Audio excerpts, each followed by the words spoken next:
नमस्कार। पीडी व्यास नाम है हमारा। आप देखना शुरू कर चुके हैं नारी दूत। आज हम आपको मोहता रसायनशाला व मोहता धर्मशाला के इतिहास के बारे में बताएंगे और इसका निर्माण कब हुआ, कैसे हुआ और बीकानेर में इस परिवार का क्या योगदान रहा। इसकी पूरी गाथा आपके सामने नारी दूत पर पहली बार रखने जा रहा हूँ। यह सेठ राम गोपाल गोवर्धन दास मोहता चैरिटेबल ट्रस्ट द्वारा संचालित हो रही है। राजस्थान की प्रथम दवा फैक्ट्री है मोहता रसायनशाला, जो पूरे भारत में प्रसिद्ध है।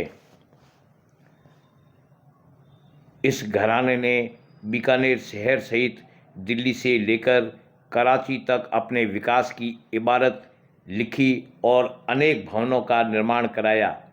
वे भवन आज भी सीना ताने खड़े हैं।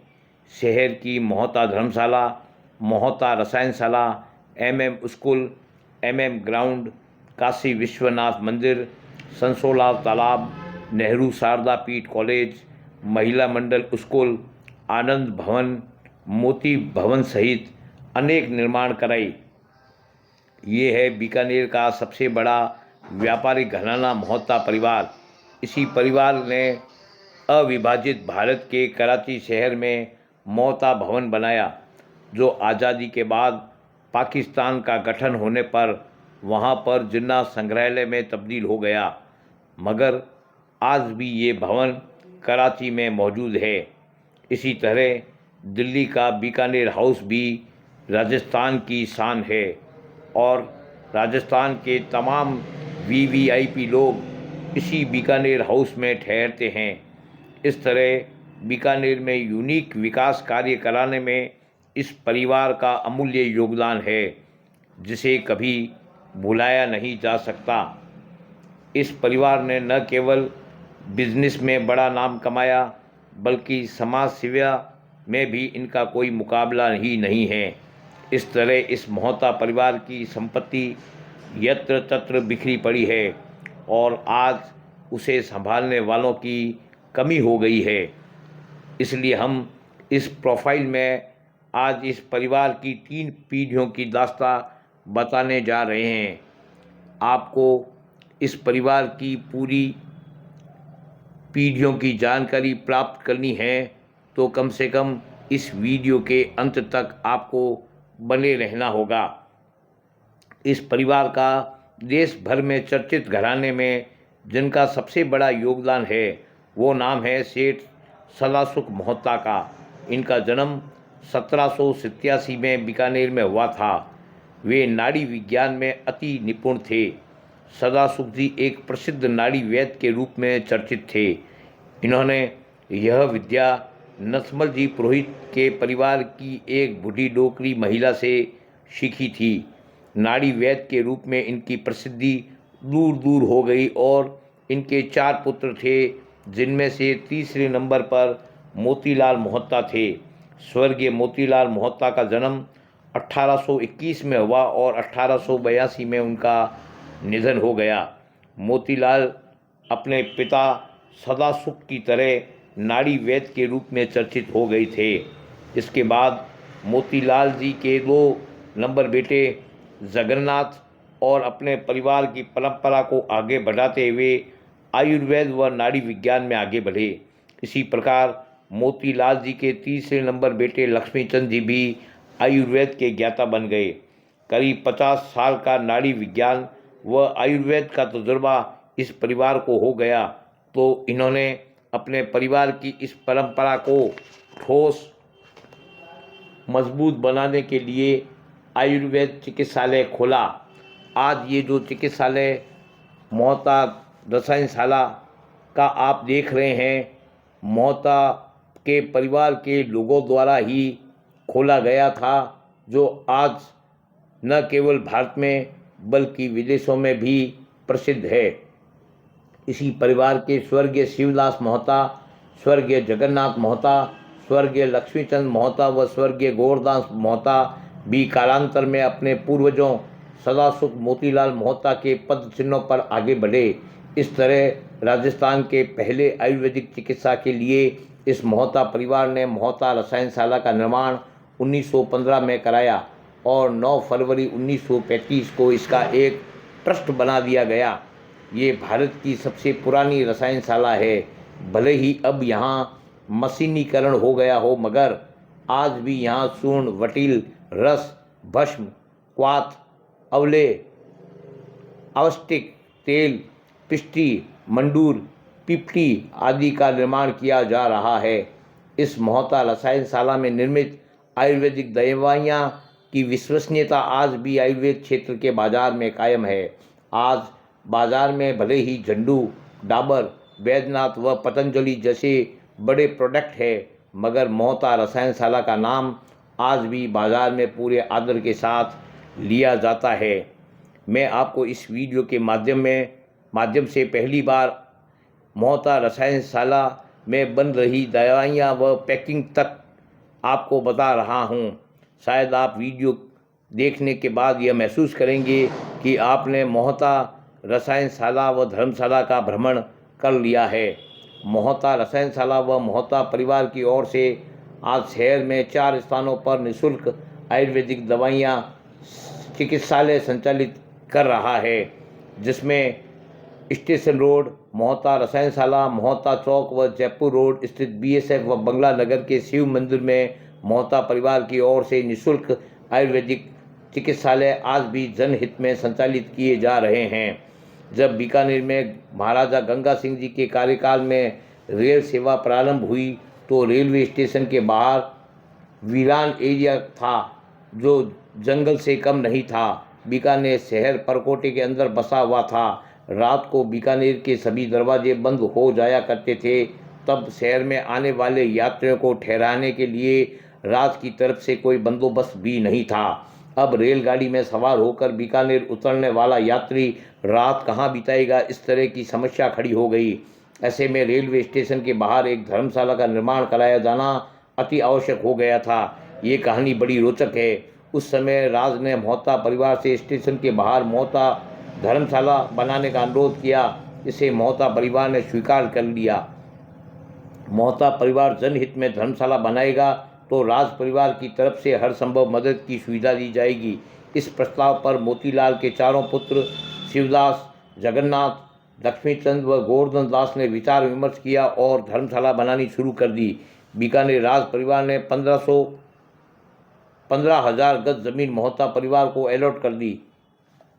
साथ ही राज के कुओं से निर्माण कार्यों के लिए निःशुल्क पानी दिया गया तथा बाहर से आने वाली निर्माण सामग्री पर किसी तरह का शुल्क भी माफ़ कर दिया गया।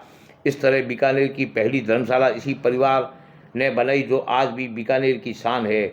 इस धर्मशाला की आभा भी बरकरार है। आज 132 साल बाद भी यह धर्मशाला सीना ताने खड़ी है तथा यहाँ यात्रियों को काफ़ी सुविधाएं मिल रही है।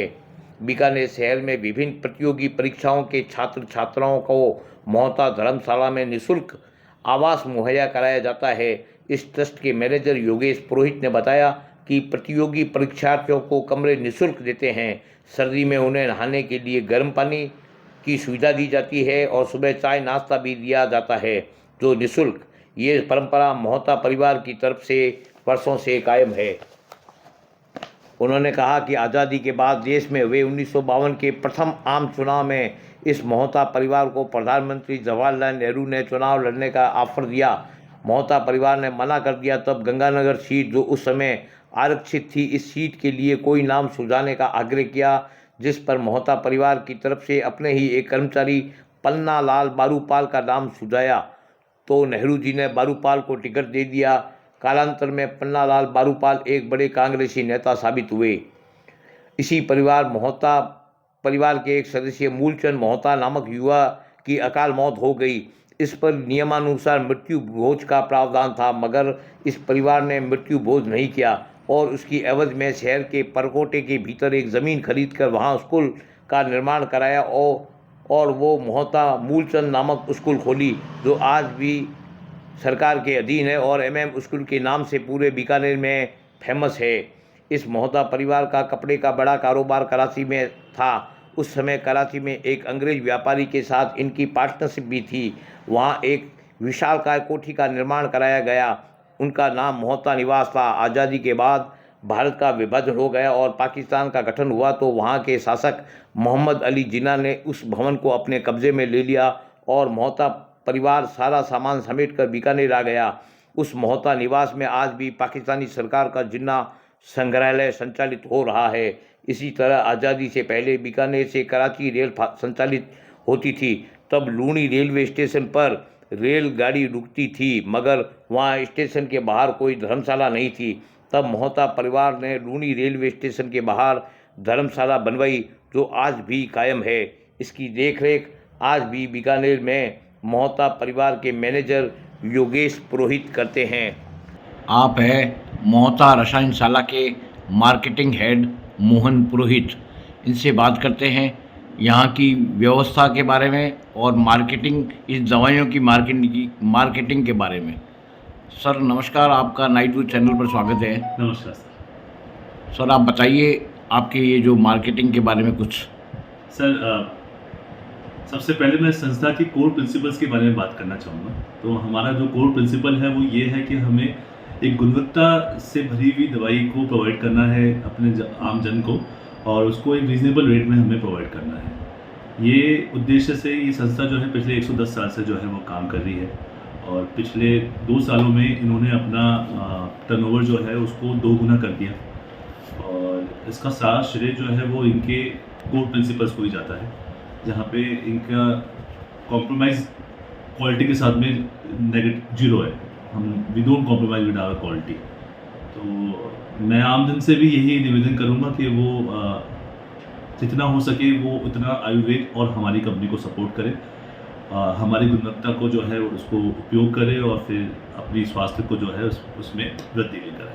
धन्यवाद। आप है जया रामपुरिया जी, ये है मोहता रसायनशाला और मोहता धर्मशाला में वित्तीय सलाहकार के पद पर कार्यरत है। मैडम आप बताइए यहाँ के बारे में, यहाँ जो ट्रस्ट है इसके बारे में कुछ जानकारी बताइए। जैसे मैंने आपको बताया आपको कि 2 ट्रस्ट यहाँ पे काम करते हैं, मोहता धर्मशाला ट्रस्ट और मोहता चिकित्सा ट्रस्ट। जो मोहता आयुर्वेदिक रसायनशाला है वो मोहता चिकित्सा ट्रस्ट के अंतर्गत कार्य करती है। तो उसका जितना भी प्रॉफिट होता है वो चिकित्सालय ट्रस्ट उसको धर्मार्थ खर्च करता है चिकित्सा के रूप में, जिसके लिए उसने शहर में 5-6 अपने औषधालय खोले हुए हैं, जहाँ पे इन पे व्यवस्था करके रखा गया है। ये धर्मशाला जो बनाई गई उसका उद्देश्य क्या था, कैसे बनी, किस परिस्थिति में बनी थी? धर्मशाला बनाने का उद्देश्य उस समय जब राजा महाराजा के ज़माने में ये अपने शहर के सारे दरवाजे शाम को बंद हो जाते थे, तो जिनको जाना होता था शहर से बाहर, और या जो रात बेरात बीकानेर पहुंचते थे तो वो शहर में कैसे जाएंगे, तो उनके लिए रुकने की व्यवस्था के हिसाब से खोली गई। जब बीकानेर में पहली बार रेल सुविधा चालू हुई, उसको ध्यान में रखते हुए इसको चालू किया गया था। आप है मोहता ट्रस्ट के व्यवस्थापक एडवोकेट योगेश पुरोहित। इनसे बात करते हैं ट्रस्ट के बारे में, यहाँ की मोहता धर्मशाला और मोहता रसायनशाला के बारे में। योगेश जी आप इसके बारे में बताइए, थोड़ी जानकारी दीजिए दर्शकों को। नमस्कार व्यास जी, मेरा नाम योगेश पुरोहित है और मैं मोहता धर्मशाला ट्रस्ट का व्यवस्थापक हूँ। और हमारी जो ये धर्मशाला है कम से 100 साल पुरानी धर्मशाला है। इस धर्मशाला का बनाने का सबसे बड़ा उद्देश्य ये था ट्रस्ट का कि यहाँ पे सामने रेलवे स्टेशन है और रेलवे स्टेशन के आसपास रहने और रहीगरों के लिए कोई व्यवस्था नहीं थी, तो सेठ लोगों ने यहाँ पे लेकर एक धर्मशाला बनाई और इस धर्मशाला परिसर में गणेश जी के मंदिर की स्थापना की थी। और धर्मशाला निःशुल्क थी उस वक्त, और आज के समय एक रूम के 100 रुपये मिनिमम चार्ज है। तो जब धर्मशाला का निर्माण किया तो यहाँ के जो फाउंडर थे मोहता परिवार, उन्होंने सोचा आज तो हम लोग ये धर्मशाला बना रहे हैं, अपने पैसे इसमें लगा रहे हैं, शायद हमारे वंशज इसमें रुचि रखे ना रखे तो क्या करें, इसलिए इसकी धर्मशाला की व्यवस्था कैसे चलेगी। इन व्यवस्थाओं को देखते हुए उन्होंने एक रसायनशाला आयुर्वेदिक औषधि बनाने की फैक्ट्री लगाई। उनका ये था उद्देश्य कि इस फैक्ट्री से उस रसायनशाला से जो भी इनकम होगी वो धर्मशाला में लगेगी। जैसे हम कह सकते उन्होंने एक कमाऊ बेटा तैयार कर दिया धर्मशाला के लिए। रसायनशाला। और आज उनकी ट्रस्ट डीड में लिखा हुआ है कि रसायनशाला से जो भी पैसा आएगा वो धर्मशाला में लगेगा। धर्मशाला आज जो भी चलती है व्यवस्था, यहाँ पे 100 रुपये रूम लेते हैं, जो सिर्फ व्यवस्था है, यहाँ पे लाइट पानी का खर्चा है, बाकी यहाँ पे लेबर काम करती है, स्वीपर है और भी सुविधाएं हैं यहाँ पे, इसलिए 100 रुपये मिनिमम चार्ज लेते हैं। उन सेठ जी का आप नाम बताएंगे? सेठ जी का मेन नाम था लक्ष्मी चंद जी मोहता। उनके 4 पुत्र थे, गोवर्धन दास जी मोहता, शिवदास जी मोहता और जगन्नाथ जी मोहता। ये 4 लड़के थे, इनके नाम से ये धर्मशाला बनी हुई है। और सेठ जी आते हैं क्या यहाँ बीकानेर कभी अब कभार? उनके जो परिवार के वंशज है, जो अभी वर्तमान में इस ट्रस्टी के मैनेजिंग ट्रस्टी है वीरेंद्र कुमार जी मोहता, वो आते हैं यहाँ पे। गणेश चौथ में सारे ट्रस्टियों के जो भी परिवार के वंशज है वो हर साल में एक बार यहाँ पे आते ही आते हैं गणेश चौथ के दिन। और इसमें आगे प्रोग्रेस के लिए क्या योजना है प्रोग्रेस ट्रस्ट की? हमने आज के आधुनिक समय को देखते हुए धर्मशाला में एक थोड़ा आगे मोती भवन है हमारे पास में, उसमें हमने थोड़ा सा रिमूव किया। रूम में एसी टीवी आज के हिसाब से रूम तैयार किया। उस रूम में हम सिंगल आदमी के 400 रुपये और डबल आदमी के 700 रुपये मिनिमम चार्ज रखे। वहाँ पे भी एसी रूम है, टीवी है, गीजर है, लाइट बाथ अटैच है। और जो दवाइयाँ बनाते हैं आयुर्वेदिक, ये कितने तरह की दवाइयाँ हैं? ये हम लगभग 300 से 400 प्रोडक्ट बनाते हैं। और ये हमारा आपको दावा है कि हम जो आयुर्वेद बनाते हैं मेडिसिन, बीकानेर और राजस्थान में बैद्यनाथ, डाबर, पतंजलि, जो भी बड़े बड़े प्रोडक्ट हैं उन सब से हमारी दवाई ऊपर रहती है। लोगों का, जनता का इतना विश्वास है इस दवाई पे। और कुल कितना स्टाफ है आपके यहाँ? हमारे यहाँ पे कम से कम 150 व्यक्तियों का स्टाफ है।